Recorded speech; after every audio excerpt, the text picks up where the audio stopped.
संतोष देशमुख हत्या प्रकरणामध्ये धनंजय मुंडेंना सह आरोपी करा अशी मागणी अंजली दमानिया यांनी केली आहे।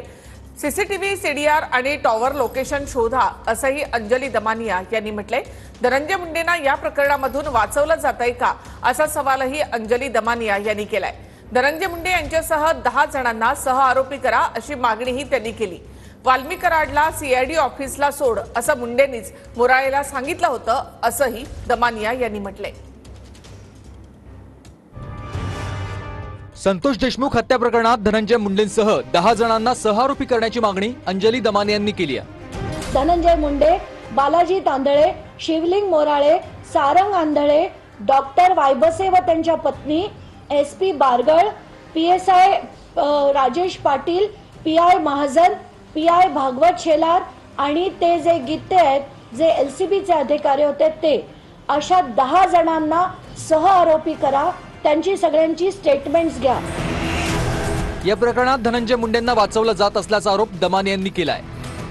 धनंजय मुंडेंचा सीडीआर, टॉवर लोकेशन आणि सीसीटीव्ही तपासण्याची मागणी दमानियांनी केली आहे। मुख्यमंत्री जे गृहमंत्री आहेत हे त्यांना कुठे वाचवण्याचा प्रयत्न करतायत का?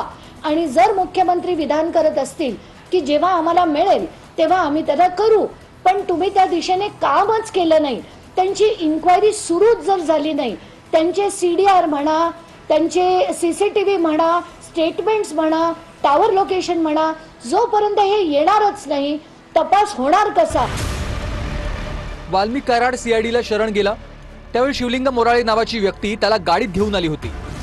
वाल्मी कराडला सीआयडीच्या ऑफिसला सोड असं मुंडेंनीच शिवलिंग मोराळेला सांगितलं होतं असा दावा दमानियांनी केलाय। त्या लोकांना पळून गेल्यानंतर शोधून नेण्याचे सगळ्या गोष्टीचे सूत्रधार हे धनंजय मुंडे हेच होते। बालाजी तांदळे असो, शिवलिंग मोराळे असो, सारंग आंधळे असो, या सगळ्यांना मेसेज पाठवण्याचं काम देखील धनंजय मुंडेंच्या सेलफोनवरनं होत होतं। त्यांच्याकडे 3 फोन होते आणि त्या तिन्ही फोनवरनं ते सगळ्यांशी संपर्कात होते। शिवलिंग मोराळेला सांगण्यात आलं होतं की तू कराडला घे, इकडनं इथे सोड सीआयडीच्या ऑफिसमध्ये। धनंजय मुंडेंचा कार्यकर्ता असलेला बालाजी तांदळे या प्रकरणाच्या तपासावेळी पोलिसांसोबत होता, यावर देखील दमानियांनी गंभीर आरोप केले। आरोपीचा मित्रच पोलिसांसोबत तपासात सहभागी कसा होऊ शकतो असा सवाल दमानियांनी केलाय।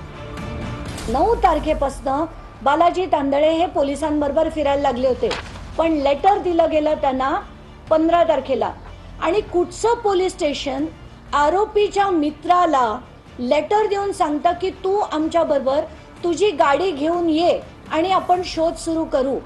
तर याच्यात धनंजय मुंडेंचा दबाव होता, पोलिसांना दबाव होता। बालाजी तांदळेला सांगण्यात आलं होतं की 9 तारखेपासून बालाजी तांदळे हा पोलिसांबरोबर या आरोपींची जी शोध घेत होता तो एवढ्यासाठी की हे प्रकरण जेव्हा शेकायला लागलं तेव्हा तो आरोप कराड किंवा त्यांच्यापर्यंत पोहोचू नये म्हणून या लोकांना अटक करून तिथल्या तिथे निपटावा, याच्यासाठी धनंजय मुंडे प्रयत्न करत होते। संतोष देशमुखांना उचलून नेलं हे गित्ते नावाच्या पोलिसाला माहित होतं असा आरोप दमानियांनी केलाय। एलसीबीचे जे गित्ते होते त्यांनी प्रचंड प्रमाणात मदत केली होती या सगळ्या टोळीला। त्यांना पूर्ण कल्पना होती की संतोष देशमुख यांना उचलून नेलं गेलेलं आहे, तरी सुद्धा त्यांनी मदत केली, तर हे सगळे सहआरोपी झाले पाहिजेत।